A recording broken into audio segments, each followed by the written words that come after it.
Hola, ¿qué tal? Dans cette vidéo, nous allons apprendre à calculer l'aire d'un carré. On considère un carré dont la longueur d'un côté est égale à C. C'est ce que nous avons sur la figure ici. C est la longueur d'un côté et ça peut être n'importe quel nombre plus grand que 0. Eh bien, si on note A l'aire du carré, eh bien celle-ci est égale à C fois C.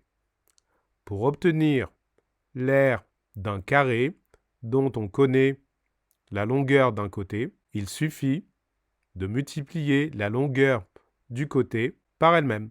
Donc, je répète, l'aire d'un carré de longueur C est égale à C fois C. On multiplie la longueur d'un côté par elle-même. À partir d'un certain niveau, vous verrez la formule que nous avons ici être remplacée par celle-là. Cette formule-ci se lit que l'aire est égale à C au carré. Le petit 2 au-dessus d'un nombre se lit au carré. C'est juste une notation différente, mais c'est exactement la même chose. Quand un nombre est multiplié par lui-même, comme c'est le cas ici avec C, plutôt que d'écrire C fois C, on peut écrire C avec un petit 2 au-dessus et ça se lit C au carré. Si au moment où vous regardez cette vidéo, vous n'avez pas vu la notion de carré, aucun danger, faites abstraction, ce n'est pas grave. Nous allons mettre en pratique la formule que nous venons de voir. Ici, on nous donne un carré ABCD dont un côté a pour longueur 9 mètres.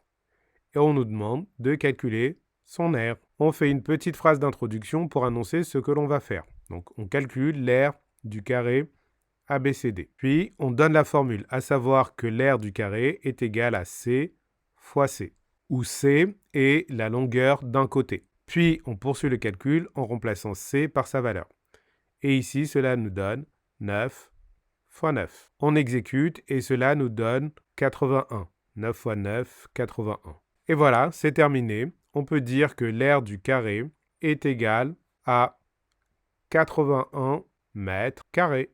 Nous avons multiplié des mètres avec des mètres, donc la surface est en mètres carrés. Voilà, cette vidéo est à présent terminée. À très bientôt.